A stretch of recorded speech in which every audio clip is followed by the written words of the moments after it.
Hey, Star Wars fans and Rule the Galaxy fans. Here we are, another week of Rule the Galaxy podcast. As you can tell, Joe is not hosting this week. This week it's me, D-Doc.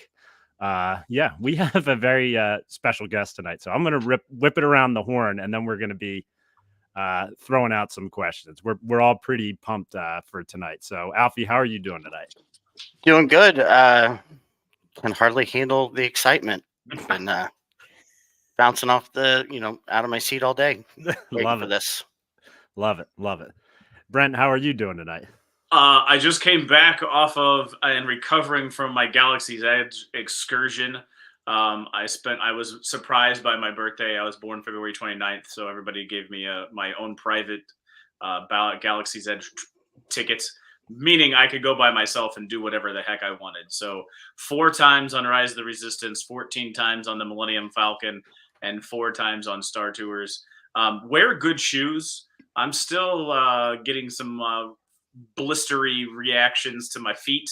But other than that, I'm excited to be here and doing good. 14 times on the Millennium Yeah, Falcon single rider line, man. It was amazing.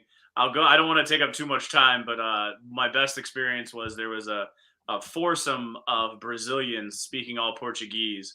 And they had never ridden it before. And I tried to give them you go up, you go down, and it responds to you. And they just started yelling at each other and laughing. And I had no idea what they were saying, but their energy was so infectious that I laughed for the entire 5 minutes of the ride. It was amazing. My favorite experience. Love it.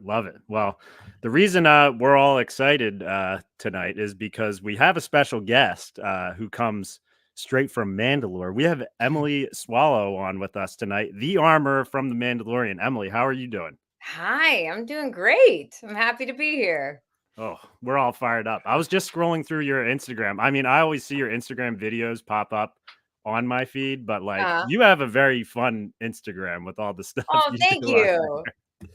Yeah, absolutely. So I've been seeing you're going to a bunch of conventions and everything. I mean, what's going on with you right now?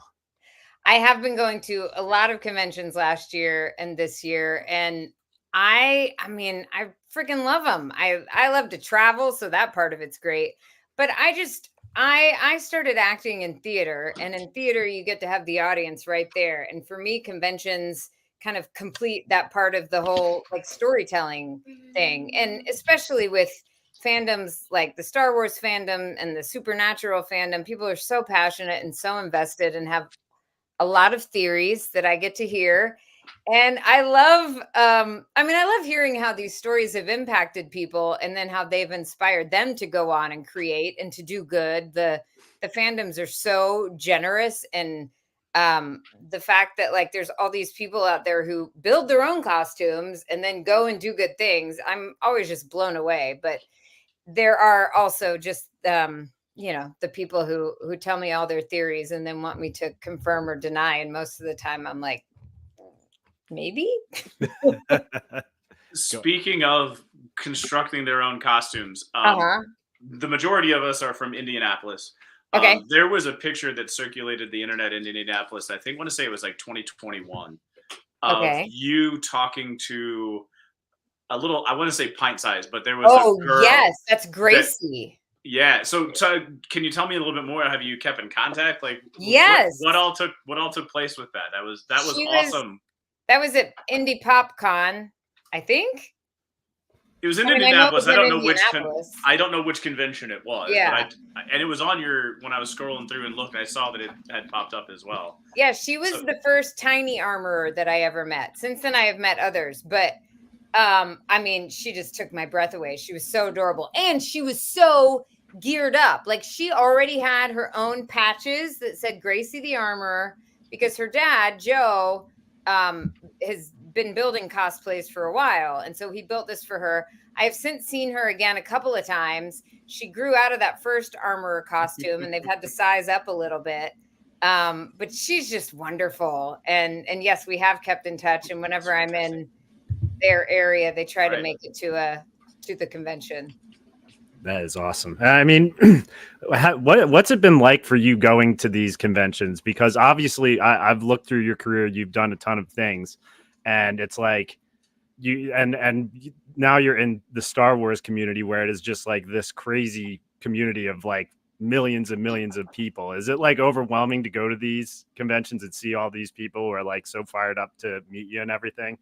It's it's not overwhelming. I mean, I feel like overwhelming to me sounds negative. It shouldn't be negative. Overwhelming in a good way, because it is hard to grasp. It's hard to grasp like how much impact this franchise has had on so many people, and it is completely unexpected for me to get to, you don't like plan for a character to have a certain impact or anything.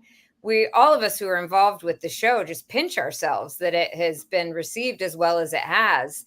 And it's such an honor to get to play a character who I think just stands for such goodness. Even though so many people were convinced like she was going to turn traitor. I never understood that. I never you. understood how quickly that theory started and how many people bought into it. I'm guilty. I'll admit it. I'm pretty sure I'm on the record on this podcast being like, I don't know what the armor is up to this season. Something feels a little weird to me, I don't know. I think it comes from, and this is a question that I was going to lead into, not to cut you off. I think it comes from how slow and deliberate she is with the way that she presents her lines. So, like, one of the questions I've asked a couple of friends is like, how did you have a hand in crafting that delivery style? Did you get that from Filoni, Favreau? How did you create the Armorer's delivery? Yeah. I mean, part of it started just in the initial audition because they said very little about who this character was, except that you couldn't see her face, and that the only description they really had was that she was a Zen-like leader. And so for me, that meant somebody who was patient and deliberate, and also who didn't reveal a lot emotionally. And I think that's probably also why a lot of people suspected her, because there's just so much you don't know about her. And then in talking with Dave and John, a lot of their references went back to George Lucas's references with Kurosawa films, and that, the precision of how samurai move. That was an inspiration that they gave me. And then when I saw that incredible armor, it just has such gravitas to it and such weight. I just felt like it didn't feel like she was somebody who wielded her power with a lot of aggression, but she would be someone who trusted the authority that she has. And I think that is one of the biggest things for me that I've been happy to find with her, that she is somebody who, to me, trusts the authority that she has, trusts that it will be respected until it isn't, and then she deals with it. But she's so patient, and she's I think she says so little because she wants people to sort of learn things for themselves, like Din Djarin, she coaxes him along, sometimes not very gently, but she's one of those wonderful teachers who I think understands that people are going to learn something a lot more deeply if they figure it out themselves, and they might need a little help to get there. But John and Dave have given us all incredible freedom with creating these characters. And we talk a lot about it. We talk a lot about, we pick the scenes apart, talk about different reactions to things. And so it's definitely not like I came up with all of it on my own, but it was a very collaborative process. And I think the slowness is really, really sort of a challenge I gave myself. And also some of it, I got to be honest, some of it just comes from the fact that it's really hard to see in those helmets. And so at first I was just having to be very slow and deliberate and precise, so that I wouldn't get flustered. And then it turns out that worked for the character. So that's one of the wonderful things about being an actor and building a character is there's some things that you make very deliberate choices in. And then there's some things that just come about organically. and you realize, oh well, yeah, that's exactly what I needed. Absolutely. Yeah. Like I'm just picturing right now the armor like working on something and Din saying something and just like the slow look up and you're just like, what is she like? There's mystery to the character. That's like the best part about it. You're always Yeah. wondering what you're going to say. And I do have a Mando helmet behind me here. And like you said, it is pretty hard to see. I walked around with it on Yeah. Halloween with my kids, and I was just like, right when the sun went down a little bit, I was just like, I can't really see anything Yeah. at all right now. Go ahead, Brent. So how has the armor changed from the audition to where she is now? Like, did you go in with that like slow and patient? How has she changed? It's hard to remember Okay. exactly what I did in the audition. I'm sure it wasn't quite as slow, but I do remember being very measured and being and I naturally have a much more kinetic energy. I'm always fidgeting. I'm always using my hands. I'm always moving all over the place, which is also why sometimes when people meet me at conventions, they're like, really? Are you really the armor? So it was a deliberate choice on my part from the beginning. But I think it's probably expanded a little bit. And then the trick of it is to make sure that it never gets too, and John is great about helping me with this, to make sure that it never gets too kind of like monotonous or too, she says she says a lot of very wise things that could sound a little too like she's proclaiming things if I'm not careful. So trying to find that balance between it being, she's not like super casual conversational, but you also want to be able to relate to her as a human, even though you don't know what she looks like and you don't know what's going on under there, which I love. Like there's so many people who say that they like, I can't wait till she takes off her helmet. And I'm sure that if it ever happens, they'll have a great reason, but I kind of hope it doesn't, because I feel like as a character, she stands for something more than just like her own personal story, whatever that is. And I think, she takes off her helmet. Okay, great. You get to see what she looks like. But then what? Like, I don't know. I like that anonymity in a way of it, the lack of like this personal attachment.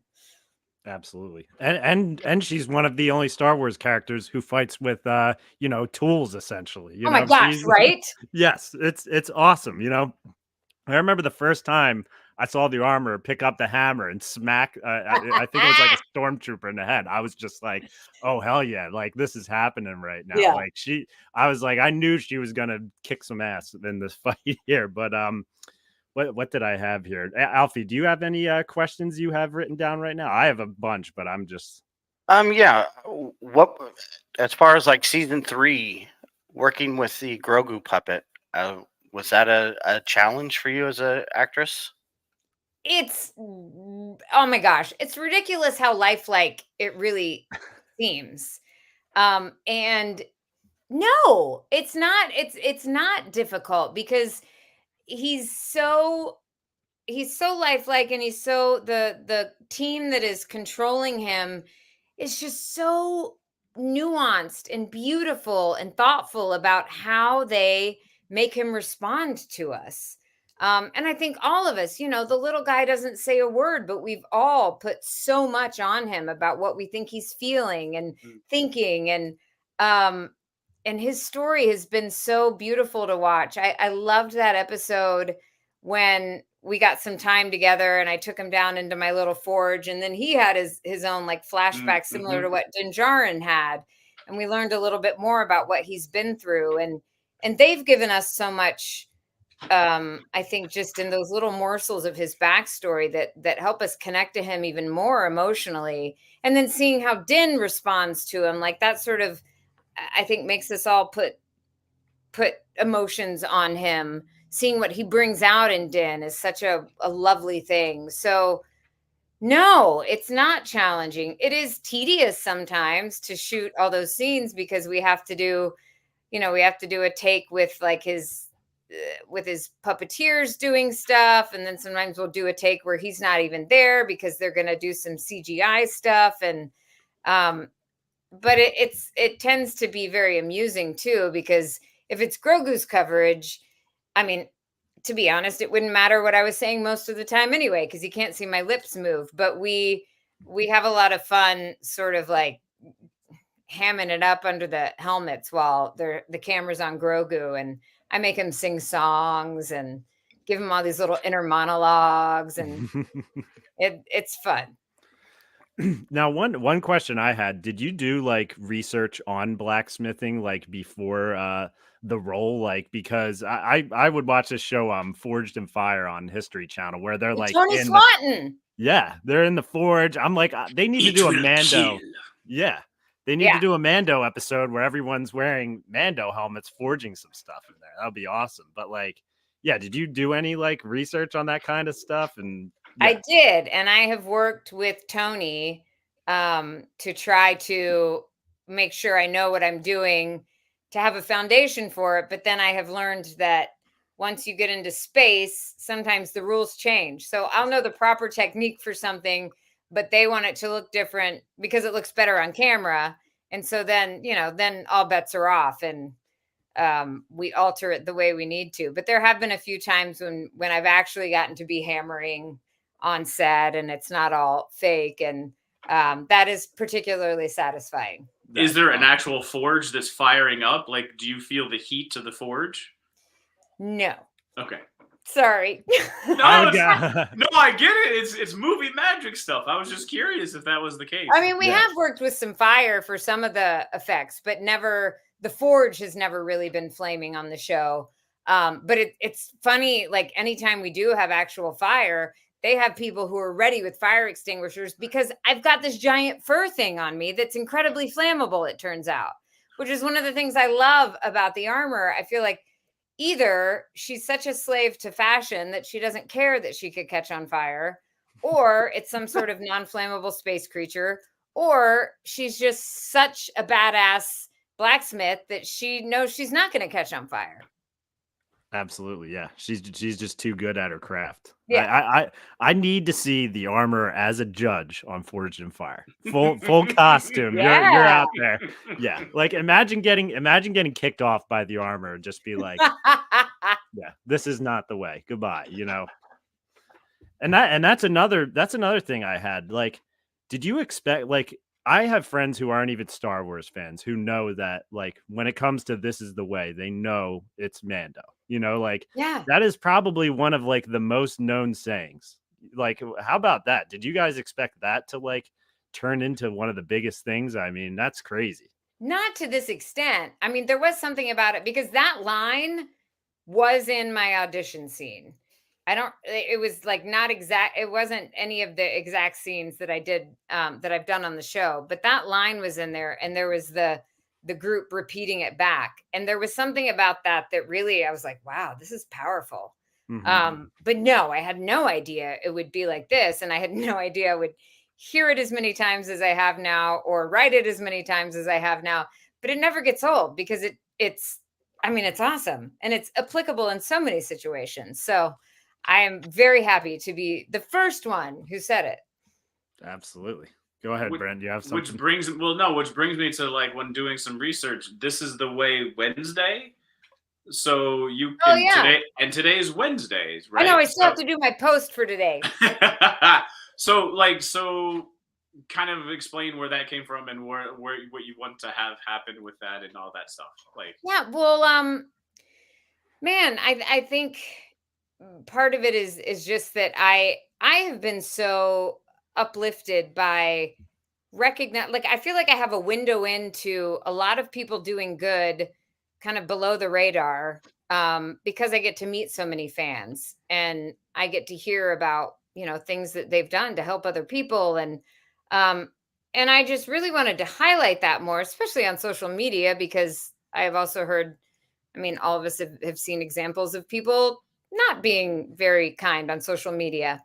And it came out of a conversation with Ashley Eckstein, actually, to kind of do something like that every week, because she does her mental health Mondays. And it just felt like Wednesday was the perfect day because, this is the W's for This Is the Way Wednesday. And yeah, I have no shortage of things to post. I just sometimes I'm not the greatest at keeping up with the social media. Or like last week, I had this whole post put together and it was uploading to Instagram and then it just vanished.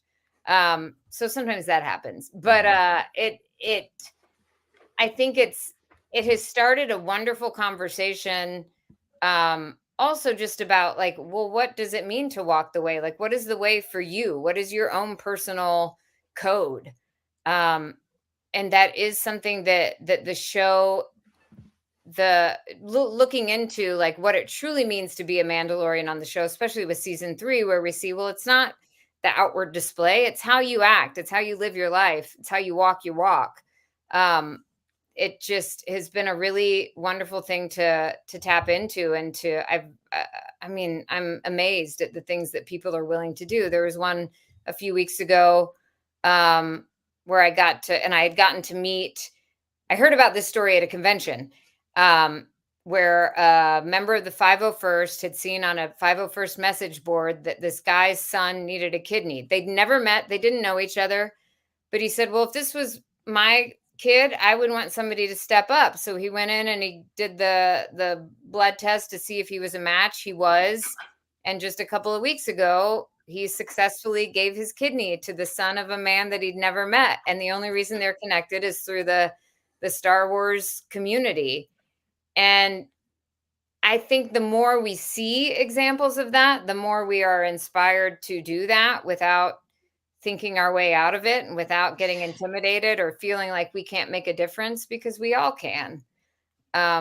So that's just my attempt to like make sure those stories are amplified, because there are so many people who are doing good. Yeah, that's incredible. I mean, and that's been my personal experience with the Star Wars community. I mean, I went to my first convention with these guys last year. It was the first time I ever met them in person. And then it's like, you're around all these people and you're like, wait a second, I'm in a building with a bunch of like other Star Wars fans. I could talk to these guys about anything. And yeah, I mean, I don't know. It's nice to see that stuff, you know, because sometimes the internet, you know, you can see people arguing, doing whatever. And it's like, yeah, it's nice to see the good stuff through that. What convention did you guys go to? We went to the ICCC, which is in Nashville. So it was the ICCC con. And yeah, it was pretty awesome. I was like definitely intimidated by it, because I'll just be like, our podcast got to go and we got to do a live podcast. We got to interview Femi Taylor, who was in Return of the Jedi. And then Joe got to interview Ian McDiarmid. So like you have Emperor. Yeah, I'm like sitting in a room and I have like Emperor Palpatine sitting like 15 feet away from me, and I'm just like, so cool. Yes. He said, how are you doing to me? And I was just like, the Emperor just asked me how I was doing. He was so cool though. And it was like, I don't know. It's like once you're in a room with like everybody and once you get to have conversation, it's like, we're all people. So it is cool to just be able to be there. And it's like, yeah, I remember we did our interview with Femi Taylor, and I've never had like a camera recording us doing like a podcast. And my brother was there, and he was just like, you're a knee shaker, dude. He's like, you're going to watch that back. Yeah, I do. Apparently I did the knee tap the entire time. Didn't know it. Yeah. But it's a great convention. I mean, I know the host of the convention would love to have you. So if you ever hear of ICCC, I mean, what does ICCC stand for? So it's the Imperial Commissars Collective Convention. So I don't know exactly what all that is, but it's a group of collectors, high-end Star Wars collectors for the most part, in the Nashville area. And Michael Havens, who's the guy who runs it, recruits a lot of good A-list talent. So 2 years ago when we went, McDiarmid and Anthony Daniels, as well as Eckstein, and it was kind of like the Clone Wars reunion. James Arnold Taylor and Anna Graves, who was Duchess Satine voice actor. Yeah. And then last year it was the Rebels. So Steve Bloom, Vanessa Marshall. I'm trying to think of who else that they had. They had Ezra. I can't think of his name right now off the top of my head. So they had all of those guys there, all of those actors, the voice actors there. So yeah, like if you'd want to be a part of it, I'm sure we could probably arrange something with Michael Havens. He would be blown away, I'm sure. Yeah, I would love to get in touch with him. Yeah. I'm not good with like meeting people that I've seen on TV. I feel like I like freeze up and just like don't know what to say. It's definitely easier over like a podcast and everything. Yeah. I never know what to say anyway. So meeting people in person, it's 100 times worse. That was cool the time you did that thing. I'm My always name is afraid. Dave. I'm always afraid I'm gonna have the Chris Farley moment as well. So another question that I found looking at your social media and stuff, and I think I was bawling my eyes out last night.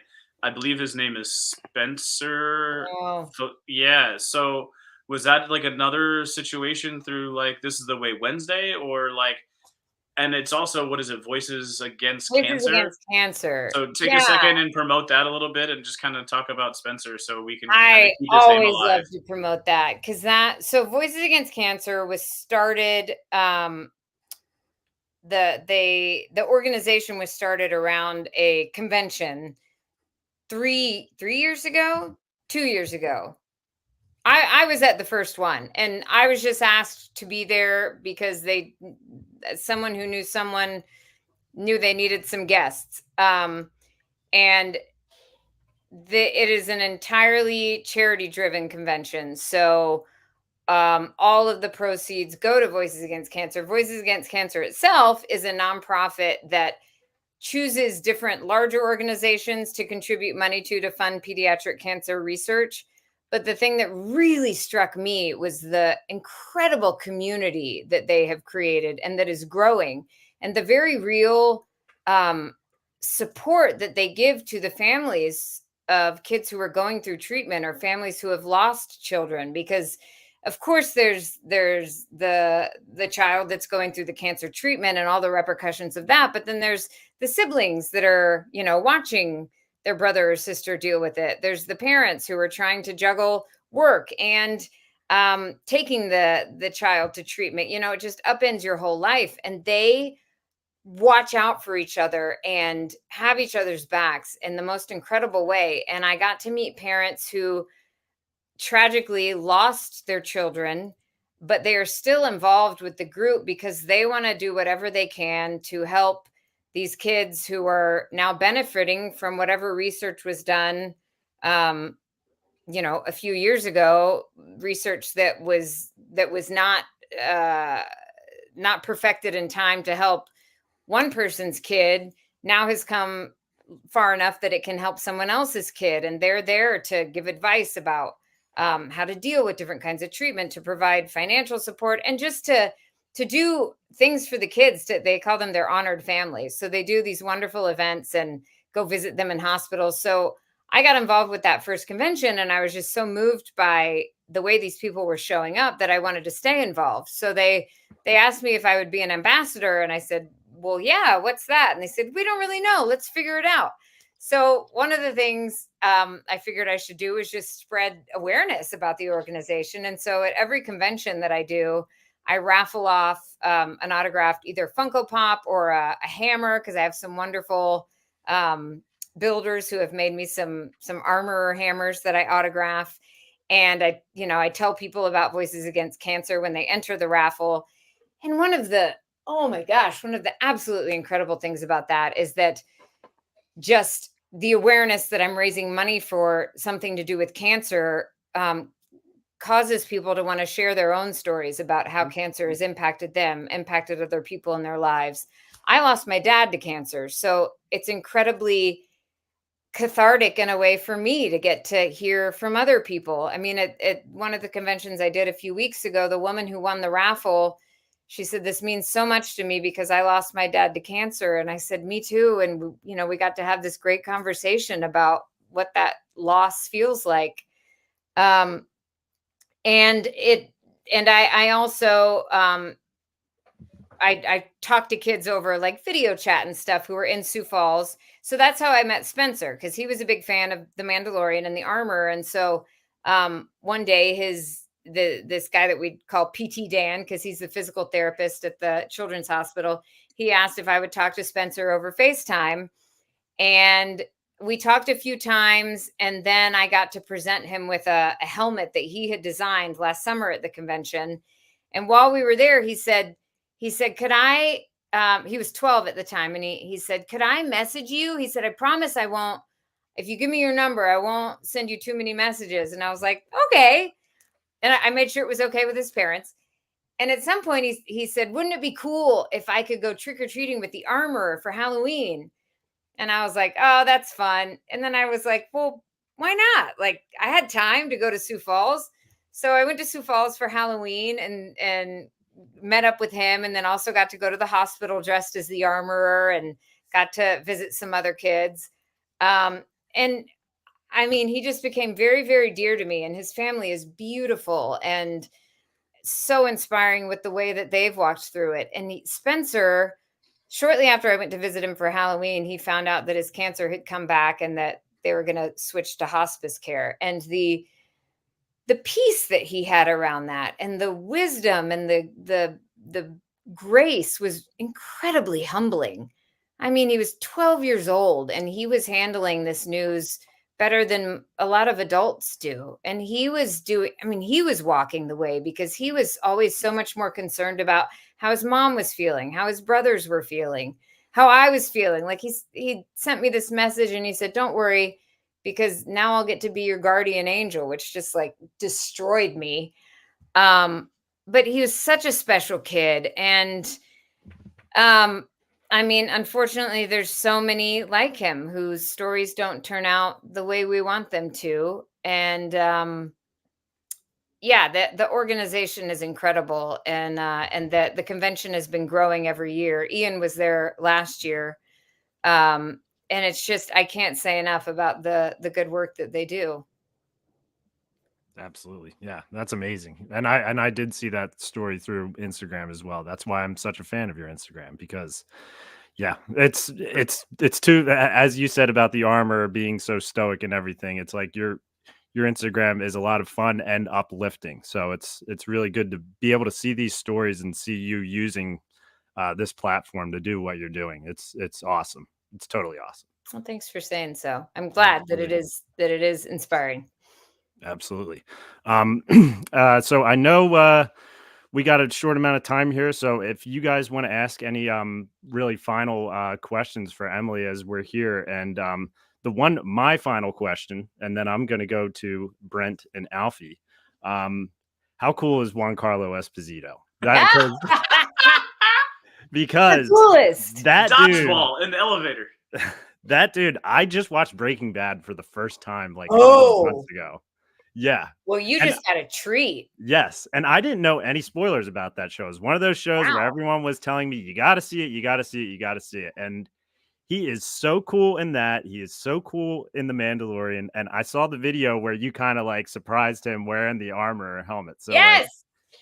yeah, is he just that cool in real life Yeah. too? Like, yeah, He's so cool, but he's also, and I mean, this is another reason why I'm so thankful for the conventions, because I never got to work with him on the show.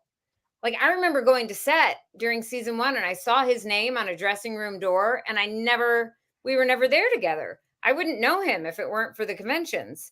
And we've gotten to spend so much time together, and I have learned, and he shared in a panel recently, he said he shares openly about like when he was younger and being more insecure and how it took him a while to find himself. And now, yeah, he is that cool, but he is also so wonderfully generous and curious and so approachable. And I learned so much from him, and he's so generous with the fans. But yeah, that man is such an incredible storyteller and such an incredible actor, and just one of the best humans I've gotten to meet. I can't say enough good things about him, and he knows how to dress. He is oh sharp. yeah. Yes, he is a well-dressed guy. He's got the suit on. I mean, he's used in memes constantly where people will just share a photo of him and it could mean whatever it means. You don't even know. Yeah. It'll just be him in a suit just staring at you. And he's like in a million different shows at once. Like every time He's I in see him at a everything. convention, I'm like, how are you here? How are you shooting like 3 other things? We've got one comment from someone here. Travis Mitchell, greetings everyone. Aw. Emily Swallow added so much to The Mandalorian and made for one of the most interesting characters in Star Wars without showing her face. Thanks, Travis. Very cool. Brent, what do you got He's as in Emily wraps everything, in? and he comes across as somebody completely different than the characters that he plays as well. Because he always plays these calculated, like there's always a second side to him that's like Mhm. this calculated, maniacal, evil, and he doesn't come across that way when you meet him in person. Like he's a completely different It's the person from exact opposite. the characters that he plays. Yeah. My one question, this was from a friend of mine, Scott Huntley. He wanted me to ask. I know the answer is going to be I don't know, but I'm still going to ask it anyway. Is the armorer anybody special? Do you know who the armorer actually is behind that mask? I don't know. I knew that was going to be the answer, but I had to ask. It's worth a shot. I've heard lots of theories, but I do know some of the theories I've heard are definitely not true. Okay. But I don't know what the truth is. Right. Yeah. That's awesome. That's awesome. Alfie, what do you got? With the expanded role in season 3, how much of the stunt work did you get to do yourself? I did as much as they would let me. And, you know, as much as I was trained to do, because I have tried to, I mean, there another group of people that I can't say enough good things about are all of the stunt performers on our show, because they have taught me how to fight like the armorer, how to I mean, they honestly don't really let us even attempt some of the stunts because of insurance. But with all the fighting, I love to learn it all, even if they won't let me do it. Because sometimes, you know, even if I'm trying really hard, I still don't look as good as somebody who's been doing it for a couple of decades. But Lateef Crowder, who's Mando's main stunt double, he's been so generous with his time, and he's taught me. And Lauren Kim, who did the majority of that season 1 stormtrooper fight, she's taught me. And now Diana Inosanto, I've gotten to know her, and she and I get together, and so, you know, and I love learning that. But it's one of my favorite things about being an actor is learning new things, but especially because I feel like the way the armorer fights is so much of her it's her language of movement. It's another way she expresses herself. So the more I can be the one doing that, the more I can learn the proper moves for that, the more connected I feel the whole performance is. So I try to do it as much as I can, but I have my limitations, and I have to accept those and defer to the people who do it much more skillfully. I love it. I'm just like picturing you in the yard, like practicing with someone with a hammer and someone like looking out the window, just like seeing you. Like, it's awesome. Well, I do Awesome. regularly go after one of our trees with my sticks, doing my drills and stuff. Love it. And I wonder Love what the neighbors think. Taking out my aggression on a poor tree. Love it. Love it. So we can't tell you how much we appreciate having you on here. Really awesome to talk to you. Definitely like you're like a pinch ourselves guest to have on here. So like, thank you. Well, yeah. You've been absolutely wonderful. You make it easy to do these.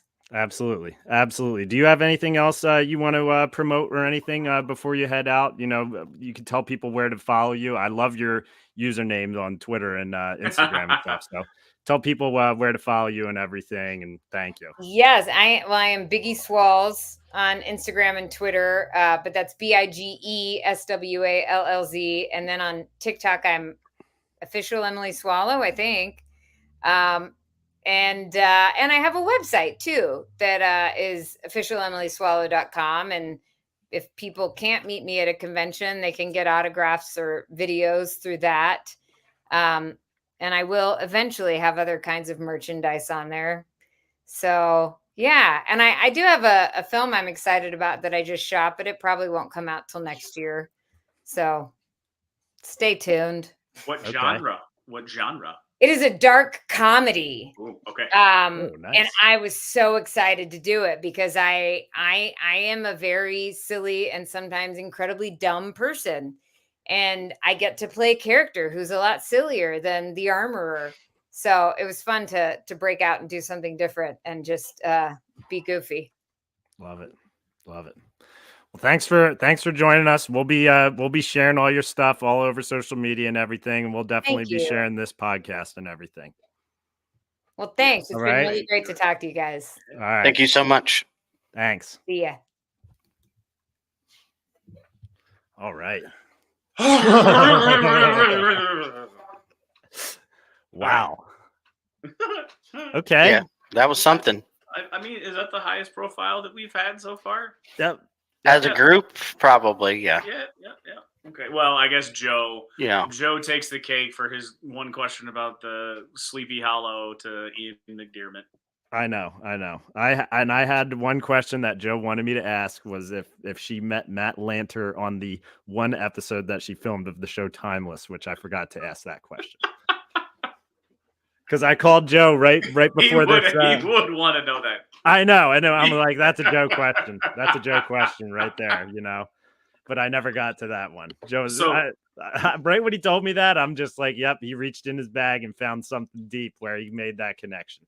What are you gonna say, Brent? I'm not lying when I say I think I was in tears watching that story with Spencer and the stuff that she how she met up with him, and it brought up, and I didn't want to take the time, but it brought up the story that I have with my son. Right? She said every time you hear about cancer, somebody wants to talk about how cancer touched them.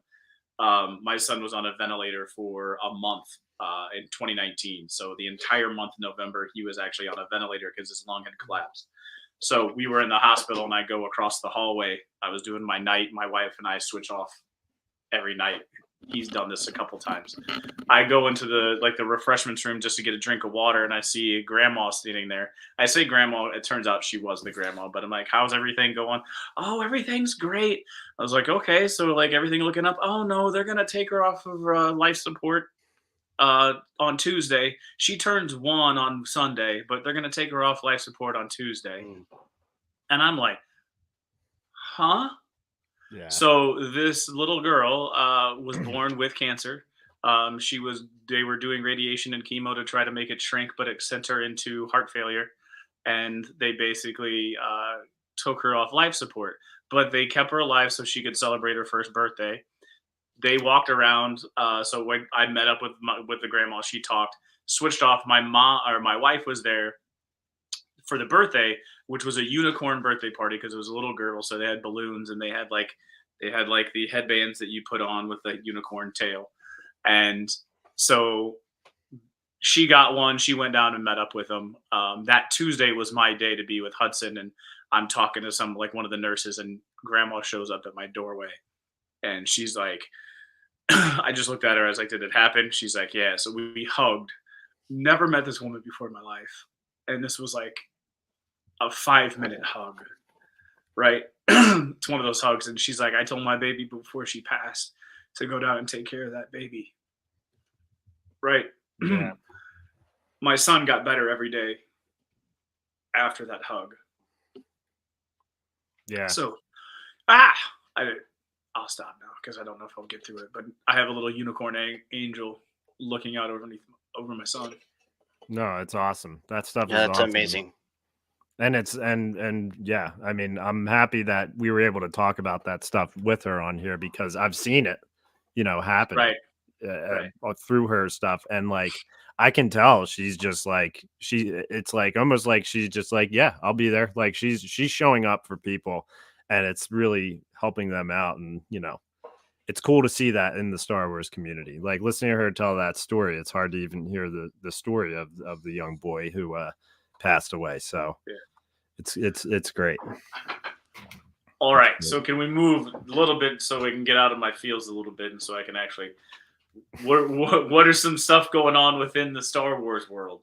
So Alfie. Hey, so and we'll just move to this because I agree with you. Kind of got to change the subject here.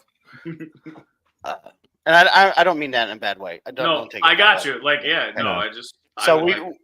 Rule of Galaxy did make a presence at Comic-Con this year. Yeah, we were there talk to Friday. me about that. We went, me and the little guy, we went, my son. Hold on. Can we just pause for a second? Little guy who stands about 6'4", and about 215, 220. How old is Yeah. he, Alfie? Does he play football? He's 15. Oh my God. He looks so like. Not only does he look bigger, but he looks so old in the face. Too. Yeah. He just started football conditioning a few months ago. The coach actually found him in the hallway and asked him to go out next year. So Love it. we will see. Yes, it was something walking around with him. We had a great time. I joke with him all the time about, I need to, check out who the mailman is or something. Because he's just, him and I mean, it's like, twins with Arnold Schwarzenegger and Danny DeVito. But as soon as he opens his mouth, there is no denying that he is my son. He talked my ear off about, because I mean, there's so much there. I don't know the Japanese anime stuff. I don't know the cosplay, but right. he knows it all. He could tell me what video game they were from and what generation of anime, whatever, But yeah, we had a good time. Did you see some stars there? The big stars were not there. They were only there Saturday. Okay. And I think Hayden Christensen, I think added Sunday because he sold everything out Saturday. But yeah, I mean, I did see Randy Quaid and Lou Ferrigno. Different people from Battlestar Galactica. Saw Vanessa Marshall there. We walked around. We saw it all. It was a fun time. I would like to go back on the Saturday, but from people that I know that did go, it was extremely crowded. Oh yeah. It's kind of like the ICC. Like it balloons on the weekend. One person I do know that did get a picture with Hayden Christensen. They said even though they bought tickets in advance, they still stood in line for 4 hours. Mm-hmm. Wow. Yeah, that's a long wait. Wow. Which I think we walked around and saw everything in 4 hours. So just a little time comparison. But we did find some good stuff. And, I did finally, after I think almost 2 years of looking, I did finally find this Boba Fett. The Black Series, baby. Black Series. It's always so hard looking in reverse. The Tython Jedi Ruins Boba Fett. Nothing extremely special. As soon as I bought it, a guy walked up and he was like, "Oh, I wouldn't have paid that for that. The Walmart, near me in so Montana has stacks of those for $10." Like, well, they must have gotten every one that was ever made because I have never found one. Did you be like, yeah, I would be like, I'm calling BS on you, dude. Yeah. I'm happy with my purchase. Or should I have gotten on a plane and flown to your Walmart to go buy the Black Series figure? Which, I mean, we're all, for those of us who collect Black Series, we know that's kind of becoming the norm now. It's like one store in the United States gets every single one of them. Yep. It's just that there's not as much of a demand than there is at other places. No, there is a logistics issue, and it goes to online sales is what happens, because certain stores. This happens with Target quite a bit. This is the truth here. So Target releases like the exclusive Carbonite Scarab Trooper. So they send 600 of them to a Target that is the online distribution center. Joey, who works in the toy department, wheels it out to the floor, opens them all up and puts them on the shelf. Well, he just screwed 600 people out of their online order. Oh. And now they're stuck with them and they have to sell them. Right. Because you can't take them off yet. I get it. Yeah. But I don't get into it because it's toy time. But my favorite thing about all of those conventions is the cosplay. And I wanted to throw in there that Nick Shesky, when you guys were talking about it, my favorite statement, I think Alfie had turned the key off on the car and we had shut the doors and somebody walked up to us with a play lightsaber and Jedi robes and said, "Do you know where we go to get in?" And Nick Shesky looked at me and Alfie and Joe, was like, "I don't think I've been more seen and around my people in my life." And like legit, we had just shut the door on right when we showed up. It was amazing. It was a cool experience. We saw one guy that looked exactly. I took pictures of him and I'll post them and share them. I mean, I joked with the guy afterwards. He looked like Rick Grimes from The Walking Dead. Obviously, he's cosplaying as him, right? But was a dead ringer for Andrew Lincoln. I mean, face, hair, the costume, everything. And I said to him, I was like, so did you have a hard time picking out who you were going to cosplay as? He's like, nah, I kind of went with what God gave me. That's why I got to be Cal Kestis at one point. Yeah, you just got to embrace it. I know. I mean, he's got the ginger hair. I would have to go clean shaven though, which I haven't done probably since I started. Speaking of which, I did see quite a few Cals, and one that was surprising because it was probably the Star Wars cosplay I saw the most was Marin from Jedi Fallen Order. Interesting. Probably saw a dozen of those. Wow. Part of me is not surprised by that because of the popularity of video games in the Comic-Con world, right? It's like in that anime video games seem to be like the niche for that type of convention. So I'm not necessarily too surprised. Yeah. I did not see any Legion stuff there. That was probably one of the few games I didn't see anything from. Yeah, Legion. I looked for the that starter set for that game. I thought, Oh, hey, Unlimited? Yeah, it's games. Mm-hmm. I mean, it's all starter sets for hundreds of other games, but I did not see that one. Yeah, so about Unlimited, that one seems to be going only to like the game stores, right? They don't seem to be marketing it to like the mass market with like Walmart, Targets, and those types of things. So, and it's like the collectible, it's in that hard to, people bought like 12,000 boxes. So it's in that now hard to reach, hard to get. The Legion thing, though, part of the reason why you probably didn't see anything is they have a big convention up in Chicago, which eventually I want to get to, called Adepticon. Adepticon is Transformer. No. I'm sure it's probably named off of that, but like this is like tabletop wargaming convention mecca. There were 270 people playing Legion itself that had to qualify to earn their way into play in that event. That's just for Legion. There's other tabletop games that have 60 to 150. I think Warhammer probably has a 350 people. Age of Sigmar, which is another one. So all of those games have some sort of tournament that goes on. Then they also have the painting where people enter painting contests to try to win painting contests because of the hobby side of things. So it's a huge, huge convention up in Chicago that I just found out this after it happened that it's free to go to.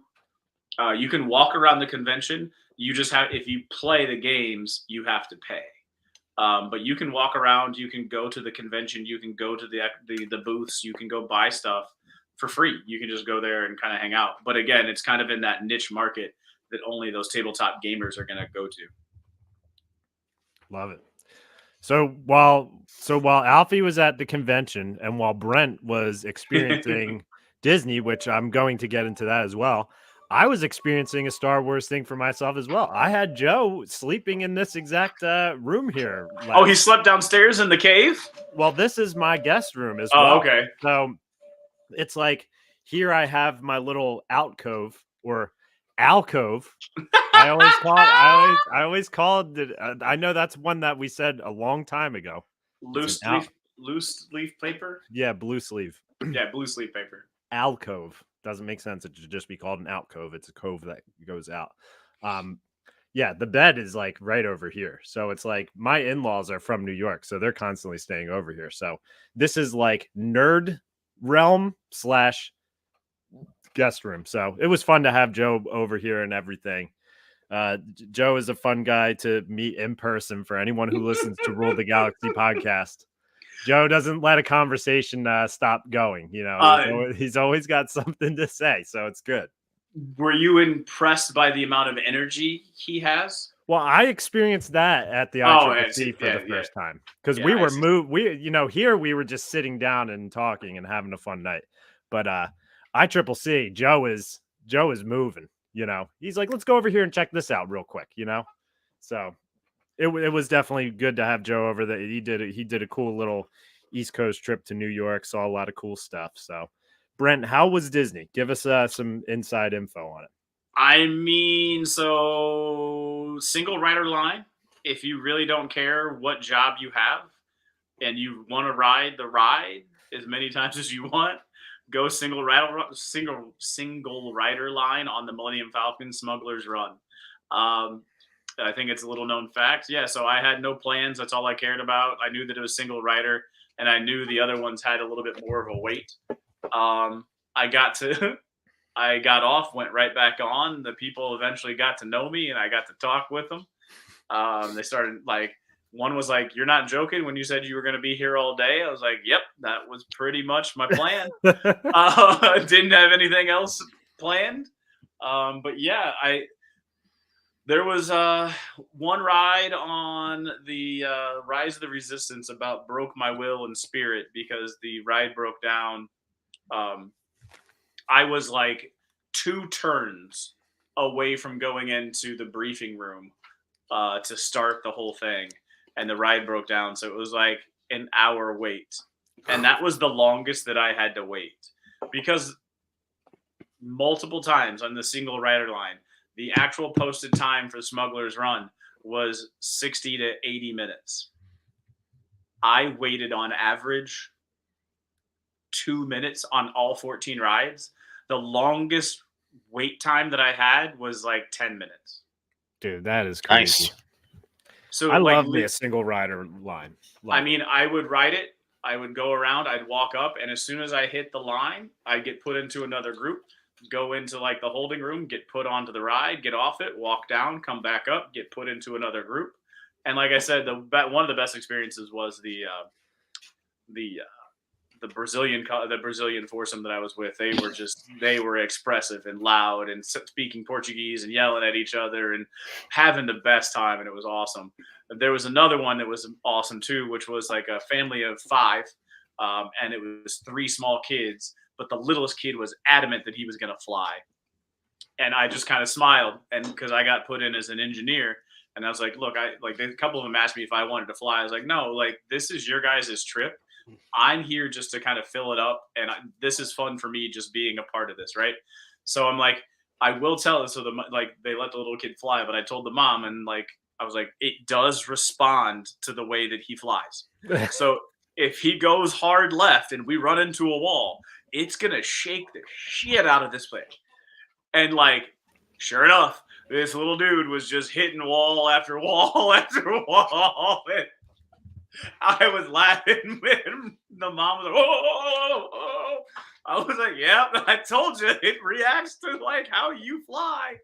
And then there were several that didn't get into it. There was one that they were adamant that I take the flight. And there were two of us that went single rider that time, and we both got put in with this family of 4. And they were like, guys, we don't want to fly. I'm like, again, I did the whole thing. Look, this is your guys' thing. They're like, no, you fly. So I got to fly the Han, and they're like, all right, time to get hyperspace. And when it started lighting up, I was like, Chewie, get us out of here! And he's like, punch it! And it was awesome. I love it. That ride is really awesome. That's a good one. Did you get motion sickness at all after 14 rides? I don't get it personally. So that one, because I also knew by the time when it started shaking the shit, I was going to have to hit buttons on the left because I was the engineer all the time. So I wouldn't necessarily watch the screen. I rode Star Tours 4 times. I think I was going to vomit. While riding Star Tours was worse on me than the Smuggler's Run was. And I don't know if it's because of the 3 goggles, my bad eyesight. However, I will say I sat next to this 14-year-old kid from Arkansas the first time that I rode Star Tours, and I just started talking to him, and I was like, all right, what environment do you hope to see? He's like, I hope to see anything from the Clone Wars. Who's your favorite general? I'm like, I was like, what? Who's your favorite clone commander? And I was like, I mean, and I went into my spiel, I'm not a real big on clone. I was like, Captain Rex. He's like, he's overrated. I like Thorn. I was like, Thorn. Good choice. I mean, this dude, this little 14-year-old started naming off Gree and Thorn and the histories of these guys and their episodes in the Clone Wars. This dude was spot on with, told him about the podcast, and hopefully he's listening and catches us now. But this little 14-year-old dude impressed the Jesus out of me about how in depth he was in his knowledge of the different clone commanders. Nice. Did you get questions about the podcast shirt too? Because you were wearing the RTG podcast. I mean, when I talked to a couple of them, I was like, I mean, this is why I'm here, because I'm on this podcast, and I tried to promote it probably 4 or 5 times, but not much. I do want to. The other thing I want to say is I don't know if anybody did this when they were there because they didn't have the time or not. They have the Play Disney app, which is not necessarily the Disney app, but it's Play Disney when you're walking around the parks, and so you can like go up to the panels in, like, let's say the outpost where the shops are at. All of the panels that look like Star Wars doors that have light up panels, they have a game where you connect the dots and you connect lines, and when you connect the lines, the panels start sparking, like beeping, and start squawking. And so you collect points as you go through, and like, so I was playing as the Resistance, and I was hacking it or slicing it to try to put in security cameras to let everybody know what was going on. So then later in the afternoon, because I did this because I was there for 8-9 hours. So did you hit any other sections of the park? I had no reason to. The Tower of Terror, man. The Tower of Terror. I had no reason to. I could have, but no. But Rock and Roller Coasters were getting turned into something else. But no, I did not do anything else. I was there just for Star Wars. But I cut you off. Yeah. Another one. Right. No, but another one of those things you can hack, and I didn't know this until it happened, and it was awesome when it happened. You can hack the Kylo Ren ship. You know that corner? One of the jobs that they have on there is hacking his ship. So you go through and you do the hacking of the ship, and smoke comes out, and it sounds like something's like taken off. And like people like just probably thought it was part of the show, but it didn't do it until I hit hack and finish. And nice. then the stormtroopers turned around and looked at the ship. Like it was like shocked them. Dude, that's crazy. And then I'm stupid because Vi Mondi or something like that, the character, was walking around, and she was like, "You know what's going on?" And I didn't know that it was her until later on in the day. But I could have like talked to her and got some sort of secret job to go do something for the Resistance as she was walking around, because she was waiting for me to say something to her about it. That show is very cool, and I happened to stumble into it the last time I was there. And when Kylo Ren went to walk into the crowd, the guy who is I guess like the whatchamacallit, the Resistance like commander who's there, the one who Kylo Ren chokes. Yeah. I wasn't paying attention to like where they were. I was like looking at something, and they're walking down the stairs, and he walked up to me and goes, "Move." And I was just like, okay. That Kylo costume is badass to see in person. You know, say what you want about if you have issues with sequel trilogy or whatever, doesn't matter. That Kylo Ren costume is badass in person to see. And so we talked to Ryan McGee. And he said that he had him some blue milk with rum, and he had the green milk there's the green milk, and I hadn't had either yet. I knew that the blue milk had some pineapple to it, but I never had the green. I'm going to say that I'm a blue milk guy, and the rum with the blue milk was a little bit sweeter, and it was a little bit better. So I'm a blue milk over green milk guy. I preferred the blue. It was much better. But you can do that when you're there for 9 hours. Love it. And True Moon, we're gonna be able to drink blue milk whenever we want now. You guys know that, right? Yeah, I saw that came out, but it's not the same blue milk. I mean, that's just blue dye and milk. Am I wrong? That's not like the blue milk because the blue milk from Disney is like a fruity drink. It's not milk. You're looking for the blue moo, right? But that, to me, that's just milk dyed blue. It's got to have some flavor to it, right? I doubt it. It says pour the power of protein, inspired by Star Wars Galaxy's Edge. It's not going to be the same thing as the Galaxy's Edge drink. I'm telling you, Galaxy's Edge drink. It says blue-colored vanilla, low-fat milk with other natural flavors. So I do think it's going to have that blueberry flavor to it. It might have a blueberry flavor to it, but it's not going to have the Galaxy's Edge. Here's what we're going. Here's what we're gonna do. Here's what we're gonna do. We're all gonna go grab each grab a quart. What is it? 1 quart, I guess, that they sell it in. You can go do that. This boy we're all gonna buy 1 quart and we're chugging it live. All of us are gonna chug one. This boy is lactose intolerant, and my stomach will fill up like gas, and I will. It's part of the fun. No, I know what it does to my body, and no, I don't want to take Beano or Gas-X or whatever the hell you have to take. Brent, this is how we get the clicks. It's like Mr. Beast or whatever, where they do these crazy challenges. We're gonna post and we're gonna say, "Come watch a lactose intolerant man drink as much blue milk until he becomes sick." There you go. People will tune in for that. I like it. No, let's start promoting it, D-Doc. I love it.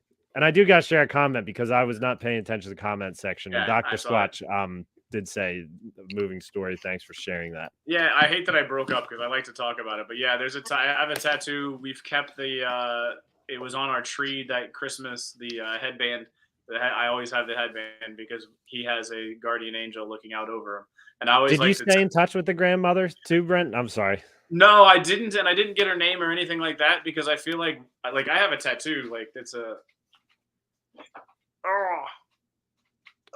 You can kind of see it's a unicorn tattoo. Love it. So she's always on my arm. So if somebody tries to ask me what my tattoo is of, I get to keep her alive. I don't know her name, and it wasn't really about the name. She's just his guardian angel. So no, I haven't really kept in contact with him, but I try to keep her message and share the message as often as I can, similar to what she was talking about with Spencer and similar to what she's talking about with Voices Against Cancer. But yeah, love it. And also Dr. Squatch has his own YouTube channel for anyone watching this, and you should check it out. It's in his bio because he does some incredible impressions of Jar Jar, Anakin. He's got I was on Dr. Squatch's Twitter recently. I saw he was posted something or whatever. I was reading something, and then I saw on his profile he had a YouTube link. I'm like, Dr. Squatch, what do you got going on here on YouTube? He's got some stuff on there. He's got some views. And make sure you type in the full name Doctor, because I was shown this and I tried to do Dr. Dr. Squatch, and I got sent to the soap and I couldn't find it, so I gave up on it. And now that I see that his name is Doctor with the full word spelled out. It's not the same person? He sells that soap as well. Maybe, but it wasn't giving me any Star Wars related. I mean, it's got the Star Wars soap that they try to sell through Dr. Squatch. Well, so one thing that I'm thinking of that we haven't talked about yet is the Acolyte trailer. We have not talked about that on the podcast yet. Yeah. The Acolyte. Wookiee Jedi. That's all. I mean, we're done. Wookiee Jedi, baby. Jedi. With a top knot. With a top knot. And it's the same guy who played Chewbacca. That's right. Like he was a tight end. I think he played tight end for Penn State. I think he was either a tight end or played basketball for Penn State. His name is Jonas, right? Jonas, something like that. Jonas. Starts with a Mizaki or Malak. Yeah. Yeah. So he played Chewbacca in the sequels. But yeah, Wookiee Jedi. And you have Trinity. You got Trinity in there getting into a fight in a cantina. I'm looking at Alfie right now. I mean, I thought the trailer was pretty cool. I've learned, Brent, you're going to be happy to hear this, that I've learned to just kind of keep my expectations to just see, what. Oh, no. My expectations for this are super high. I am so excited for this series. I cannot wait for it. Oh, yes. Is he being sarcastic? No, I'm not being sarcastic at all. If you're going to pitch me the idea of we're going to do a series from the viewpoint of the villains, I'm all in. Right. And but because your expectations are so high, you fall into the category that you were underwhelmed by the preview. The only thing that I am underwhelmed by this trailer from is I just don't think it looks very good. There's something about the coloring and the framing that it just doesn't look right to me. Now I understand this is a 2-minute trailer or whatever, so and it's a trailer, so they can always some things may be unfinished, but there were certain shots, like the one where they're looking at the forest, that just to me looked like they were looking at the volume.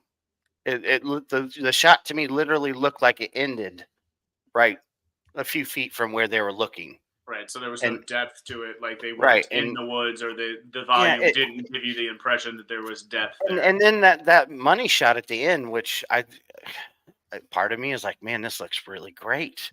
All these Jedi in the forest and the red lightsaber, and then I watch it and I'm like, man, this looks like a soundstage.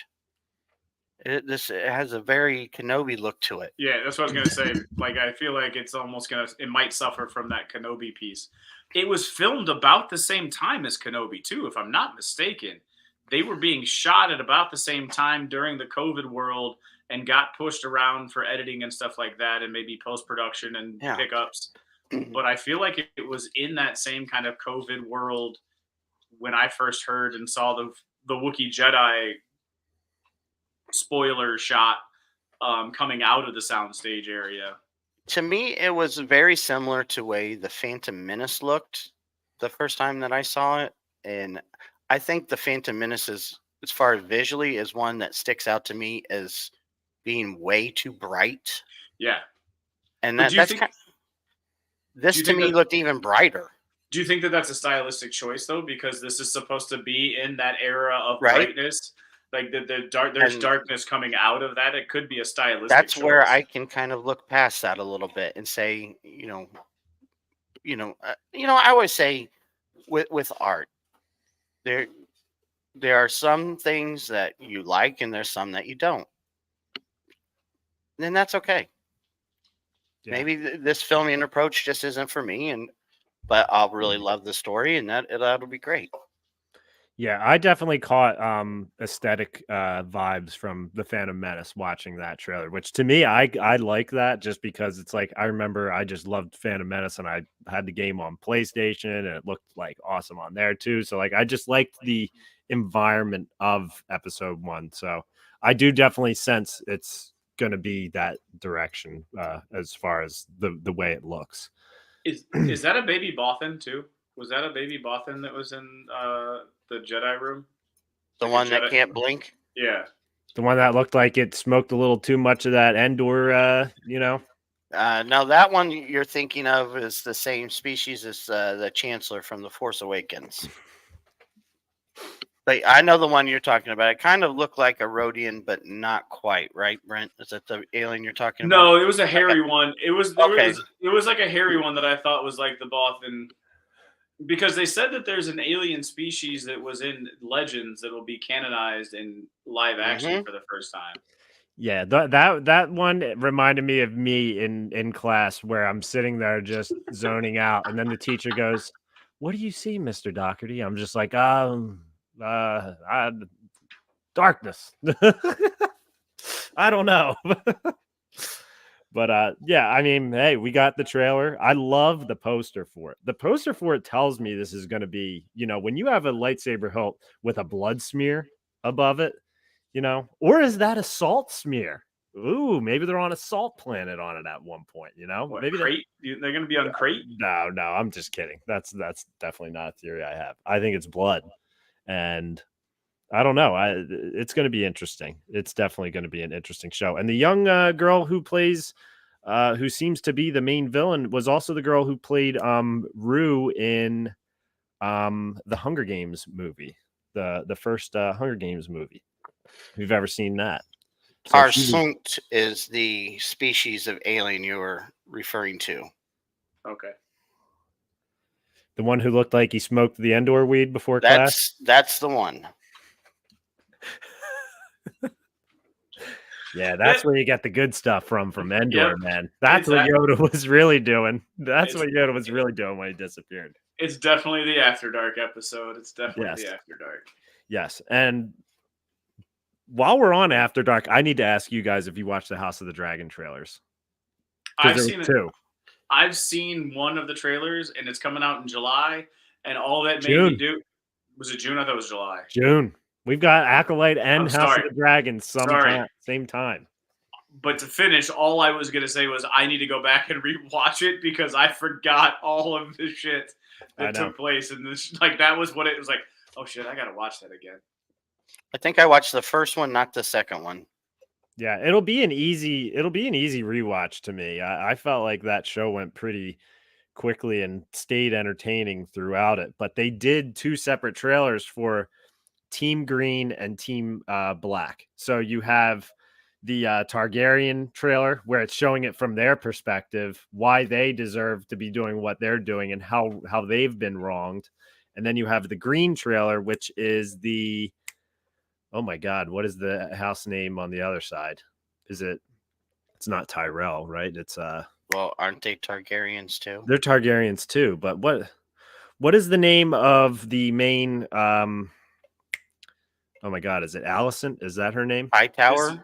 Hightower. Yeah. Her dad was Hightower, right? The guy who was kind of like Littlefinger in this show.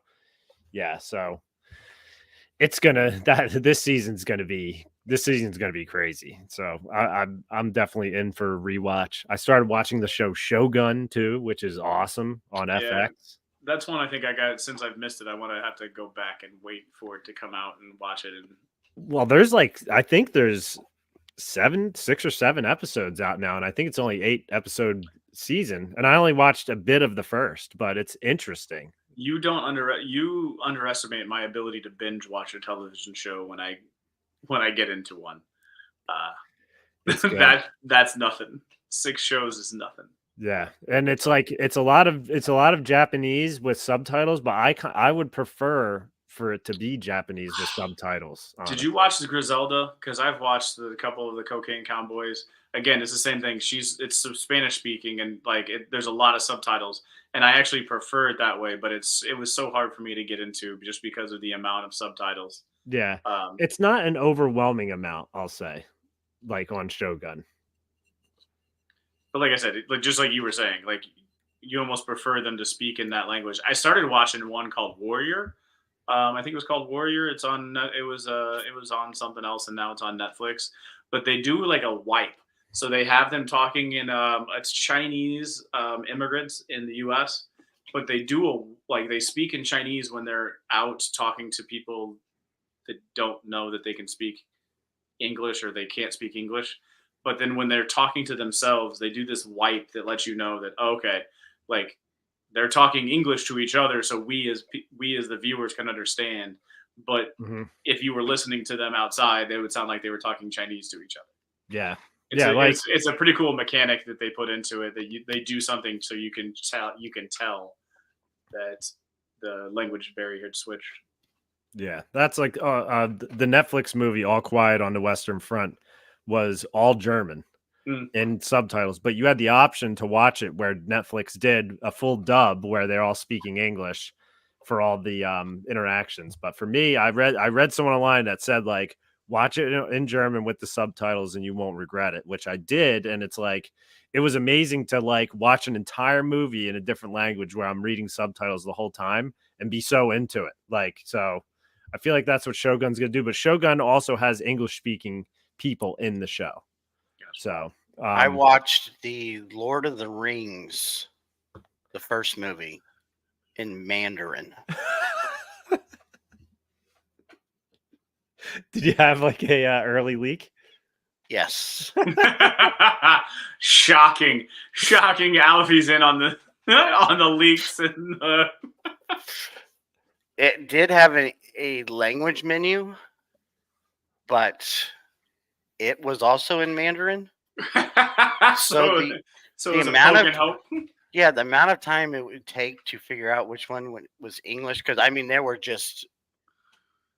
it was an extensive language menu.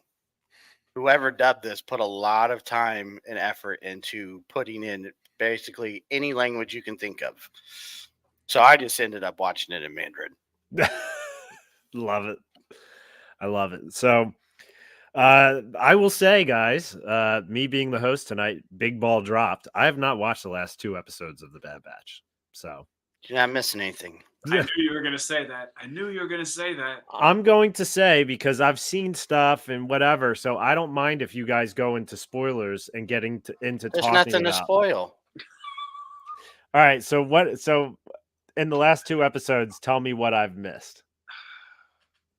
They figured out that M count stands for midichlorians.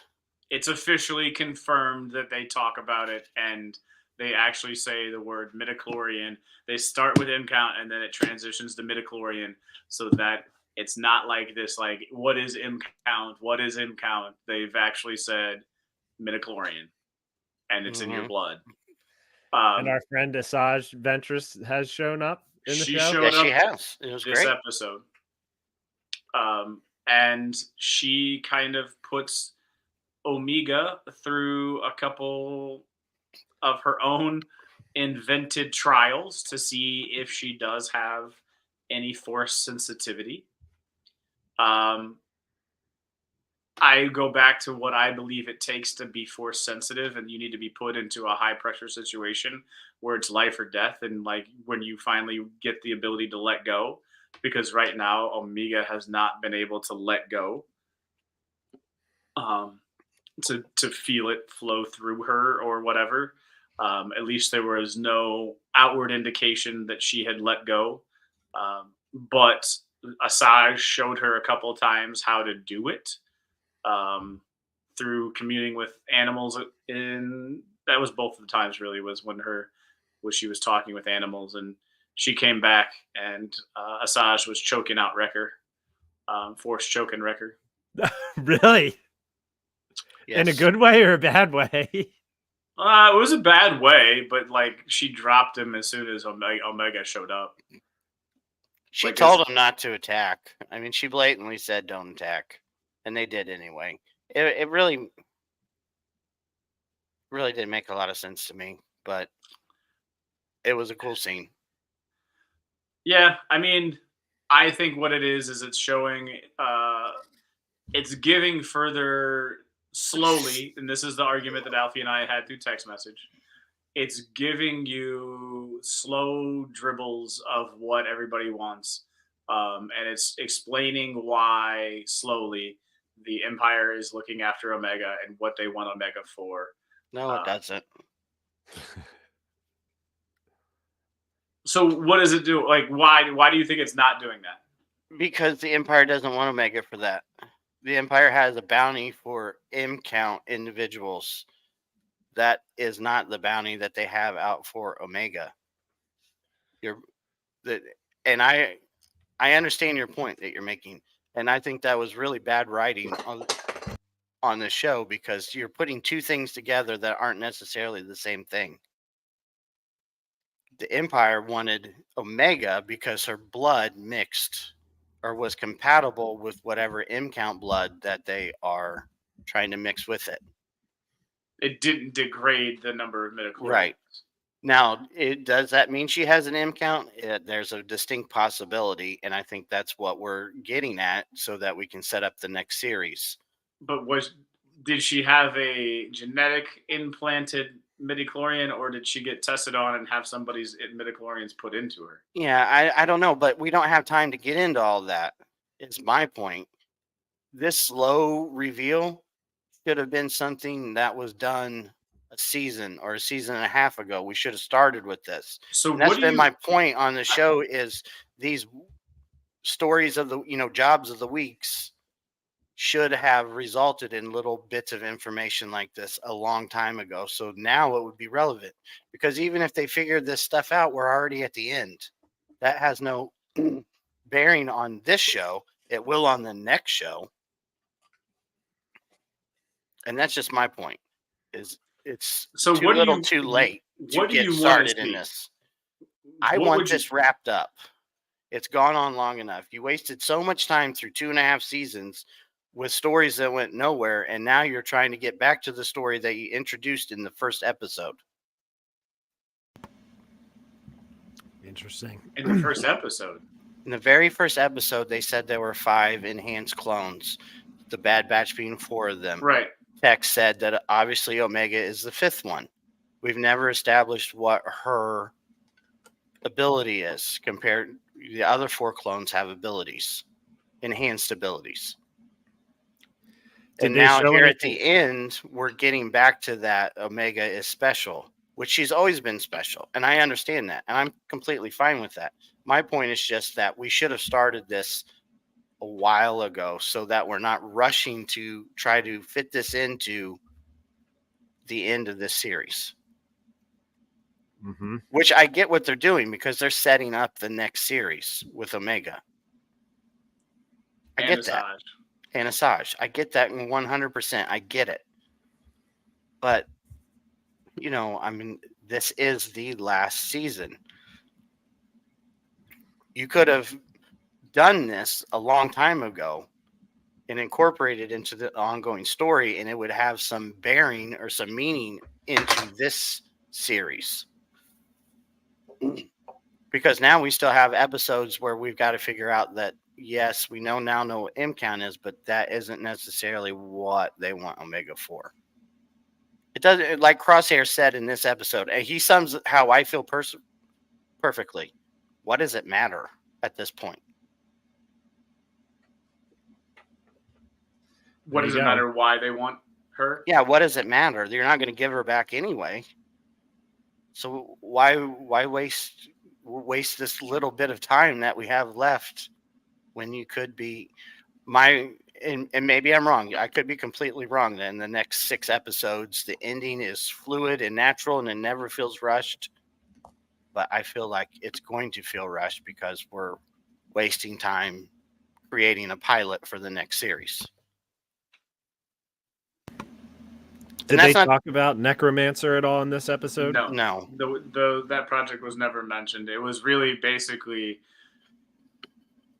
Asajj and the Bad Batch working against each other for Omega. I mean, because they kind of worked against each other. They were worried that Asajj was going to do something bad because they found out she was a Sith assassin. And she basically said, we have a common enemy. You have no idea how bad the Empire can be. Right. And that, yes, we did things, but we did things in the world that we were in. That's not the world we are in. People can change. And then they looked at Crosshair and said, people can change, yada, yada, yada, kind of that type of a story. Right. And it was good. Don't get me wrong. It was good. I thoroughly enjoyed the episode. I liked Swamp Louisiana last episode. I did. But as far as moving to the end, what did it really do? It brought Fennec back for an episode. It established that Hunter's good with explosives again. And that's part of what I don't like about this series. And this episode really highlighted it. They've never been able to establish what the purpose of the Bad Batch is in this show. In last episode, to blow stuff up. I think reminded that was his purpose. Fennec had to tell him, "Oh, aren't you the good one with explosives?" "Oh yeah, I am." "Oh, I guess I am." I mean, so was that just us expecting something different because it's called the Bad Batch? And because that 3-episode arc that they had in season 7 was them doing a bunch of A-Team cool shit. So we expected this whole thing to be A-Team cool shit. So we had this misguided expectation of what the Bad Batch was going to be. And this is what the Bad Batch is. But what are they? Is my point. I mean, a group of clones. But they're always just like there. They're not any different. Unless, they need Echo to open a door, they're not any different than any other clones. Right. So what's the purpose of the show? Because they were the Bad Batch. I mean, I'm letting it roll. I enjoy everyone. I enjoy as it goes. I feel like if you read a novel, there's always those 4 or 5 chapters. What was it when we were talking to the Lord of the Rings? We were talking to Riley Blanton and what's his name? You had to get through the Tom Bombadil. Yep. Tom Bombadil stuff. Like you had to get through the Tom Bombadil stuff to get to the story. But this show has been mostly Tom Bombadil. And that's not to say I don't like it. I'm just saying I think it could have been so much more. Which is what you can say about a lot of stuff. I get that. I do. Hindsight's always 20/20.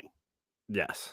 I had a funny experience because little Doc Jr. was he watched like a decent amount of season 1 of the Bad Batch. He watched some of season 2, but not like the second back half of the Bad Batch. And one day after school, he got home and he was like, "I'm gonna throw on the Bad Batch." He's like, "Have you been watching this?" I'm like, "Yeah." Which, like, for me, it's like I'm gonna have him watch if he wants to watch it. Where it's like I'm not gonna be like, "You have to sit down with me and watch the Bad Batch." You know what I mean? It's like I want him to come to it naturally and want to watch it. So he throws it on. We're watching the premiere of season 3 again, and after a little while, he goes, "Where's Tech at?" And I'm just like, let's go back to the end of season 2 here real quick, buddy. And how did he respond? He was sad, but he also was kind of like, he sacrificed himself for them. And I'm just like, yep. Similar to the way, Vader sacrificed himself. That'll forever be like the biggest Star Wars quote ever, is walking out of Return of the Jedi re-premiere and David being like, Darth Vader, sacrificed himself to save everyone. I'm just like, oh my God. I'm like, he gets it even more than me, kind of. He's one of us. One of us. One of us. I might even say one of you guys, because you guys understand more parts of Star Wars even deeper than I do sometimes. So it's like, David might be, hopping in my seat in the near future every now and then for an episode. He might give some good nuggets. Everyone can give good nuggets, right? And that's kind of where I feel like it's like everyone has their take, and as long as we can sit and communicate with each other. Alfie and I definitely disagreed on like the necessity of this episode for the Bad Batch, but like we can still have a conversation and we're not hating each other because we disagree on that, right? We all have our on ramps, we're off ramps. I think that's kind of where we come from, is we want everybody to enjoy Star Wars, and it's okay if we disagree. Like where I come from is like this whole idea of filler, and I just don't understand what the general population calls filler, because every time that they say that there's a filler episode, listening to other podcasts, listening to the greater public of Star Wars, to me it moves the story because of the conversations that are had, and it's necessary for the story when they say that it's filler. But everybody else says, oh, it's filler, but it's not necessary for the story. And when they say, oh, that's a great episode, it's because there was a cameo of the week or there was some explosions. So if there wasn't explosions or if there wasn't a cameo of the week, then it wasn't a great episode. And to me, that's not what the shows are about. To me, it's like the whole picture has to be painted before you figure out what was filler and what wasn't. Yeah. No, and I understand what you're saying, and I've really grown to love a lot of the characters in this show. But I also, it's like I can see both sides of it, because we want to know what the hell is going on, and I do understand what Alfie is saying, but I have also like grown to love a lot of these characters too, and I do think a lot of the show has been about Omega growing like all along. What like Omega is essentially the main character of the show, like. It's been about her growth, getting outside of her laboratory that she was so used to living in, essentially, and running around with these guys. And I feel like that was what season 2 was most, and I think it's probably told through her eyes, whereas we want it to be told through the Bad Batch's eyes, because we want to see Bad Batchery. We want to see cool shit. Yep. We want to see this guy blowing stuff up. Yeah. Yeah, I don't want him to have to be reminded that he needs to blow stuff up. Yeah, no, that was his line always. Do you need me to blow stuff up? Like he would just want to go and just do explosives and whatever. So I get it, Some of that though is like because of the character growth on his part, because he became a father, right? Because he has one of the tightest connections with Omega. True. I feel like him and Tech are really the ones that are like have the tight. I think Crosshairs has a tighter connection with Omega. I think Crosshairs is fighting his connection. Are we having a dad off right now? I think it's a definite dad off. But I think the problem is Crosshair is fighting it, whereas Wrecker embraced it. And see, to go back to my point, I think that's what really frustrates me about the show is that it's at its weakest when the Bad Batch is involved in the show. And it's really one thing that this season has shown is that it's really, really at its weakest without Crosshairs involved. Crosshairs is literally one of the best things about this season. He is really good. I mean, I feel like Tech was last season. I have a special connection. I mean, the Tech character. I like all of them, but you just can't have two people whose specialty is opening doors. I love it. That's why Echo doesn't need. I don't know why Echo is so important. I don't know. Because he's off doing important stuff because they mention it every week. Well, because Echo and Cody and Rex and everybody's gonna come to Boca Raton when it gets blown up. And you know that we're going to have the name drop of Echo Base at one point in this show. At some point. No. And if you guys haven't seen on the bottom ticker, you can book your vacation now to Boca Raton, 1-800-ORDER-66. Book your vacation now. Good soldiers follow orders. Love it. Love it. Use promo code Rule the Galaxy and so for an extra 10% off your stay. So the other thing is, I think he's trying, so there's a part of me that he's avoiding being the parent because I feel like he wants to protect her because he knows what is going on because he was being tested on. So he wants to protect her and is like, what the hell's the point? Why do we got to keep going back there? You're just going to be shocked and appalled and disgusted by what actually is going on. Yeah. Well, I'm going to catch up to these two, and then I'll formulate an opinion just like with own. Almost all Star Wars that I criticize, I liked it. I enjoyed it. My criticisms just come from it could be so much better. Nothing wrong with that. Nothing wrong with that. And there's nothing wrong with civilized conversation around it. And I understand that you need to see the picture when it's finished. And that's just my point is I would rather there be a little bit more room to finish the picture. And you want more of the picture to be finished at this point and less of the little. You don't want less than setting up a new series. Yeah. I said it for weeks that we were going to lose episodes to setting up a new series. And that to me, this episode really looked as a little bit of foreshadowing into, hey, if she doesn't die. I mean, she's got 9 lives. She basically said she's got many more lives. She's got the yellow lightsaber from Dark Disciple. Yeah, she does. Probably knows Quinlan Voss.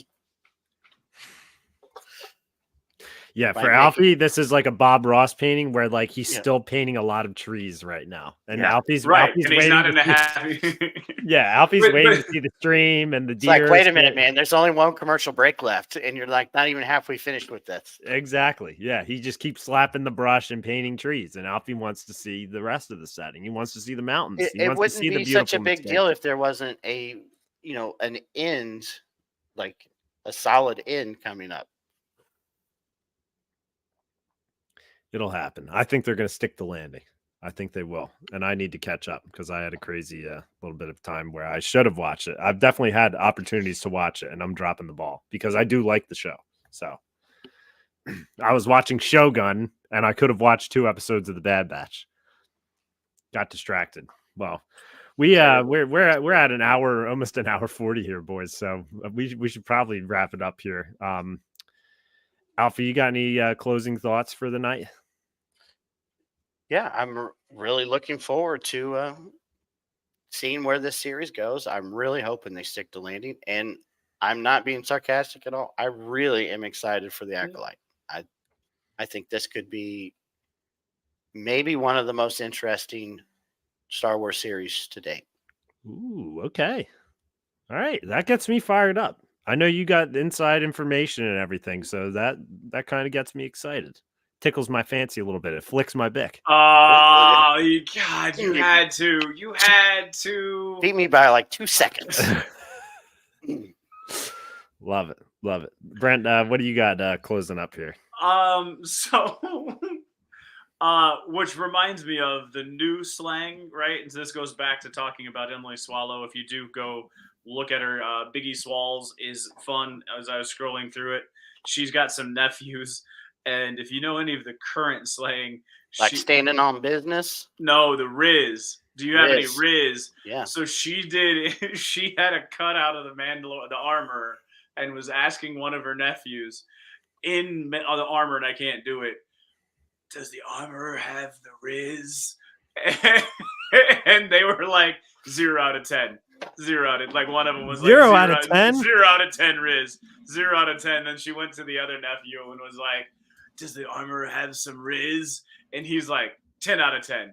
And she looks, and then she moves it away, looks around. She's like, "You're my favorite nephew. Just want you to know that." Yeah. But it was all about having the Riz, which is like spitting game if you were of my generation.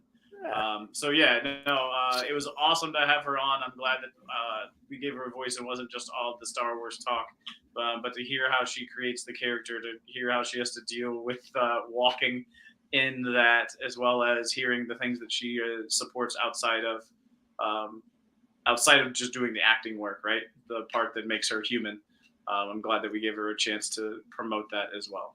Absolutely. And I feel like that's kind of always what happens when we have guests on, is it's like we talk the Star Wars talk, but we always kind of get to figure out a little bit more about them as people and like other stuff they've done and how they got started. And like, I don't know, I feel like we always kind of find a way to do that stuff with our interviews. So it's cool. It was really cool to have her on. I was slightly nervous about it, but once you have the guest on and you're talking, it's just a conversation and it's awesome. So really cool to have her on. This is wrapping up chapter. Who knows what it is? What do you think? 253, 252. Hold on. Something like that. 269. No, not 269. 254. 254. We're not quite that far ahead, D-Doc. Get your mind out of the gutter. We had 69 viewers for a while tonight, but now it's at terrible. We were like leveling out at 60. I don't know. We've got almost 80 people watching us right now. We see you guys out there. You guys are watching us. Oh my God. Everybody stuck around after Emily Swallow left, It's because they're sticking around for this beautiful. They're hanging. So they wanted to hear about how I have a blister on my foot, the whole fat pad of the bottom of my foot, because of walking around and climbing the stairs of the single rider line. That fires me up. I mean, 14 times on the Millennium Falcon. You got to be up there. Like, you got to be up there. And like, I'm sure not a lot of people have ridden that ride 14 times in one day. I mean, let's be honest. I'm a ridiculous nutcase for doing that. That's awesome. But like I knew it had single rider line. I knew it was interactive. I was hoping to get stuck with some fun people, and I got some fun people that I was. Chewie, get us out of here! It was fun. Tried to get Chewbacca mode. Have you ever heard about Chewbacca mode? Yes. I tried to do it myself, and I couldn't coordinate it enough. Yeah, we tried it one time, and I think I did it. I think they gave it to me one time because our hyperdrive died in space. And we had to fight before we got back to Batuu, we had to shoot off more TIE fighters because our hyperspace drive died outside of the planet's atmosphere. And it only happened one time out of the 14 times. Interesting. Yeah, it was cool. Love it. Love it. Well, that is chapter 254. Yeah, 254. 254, chapter 254 of Rule the Galaxy podcast. We appreciate you guys listening. Awesome to have Emily Swallow on tonight.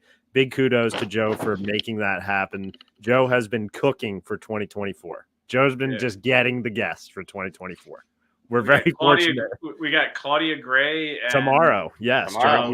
And double header. What's his name? The author.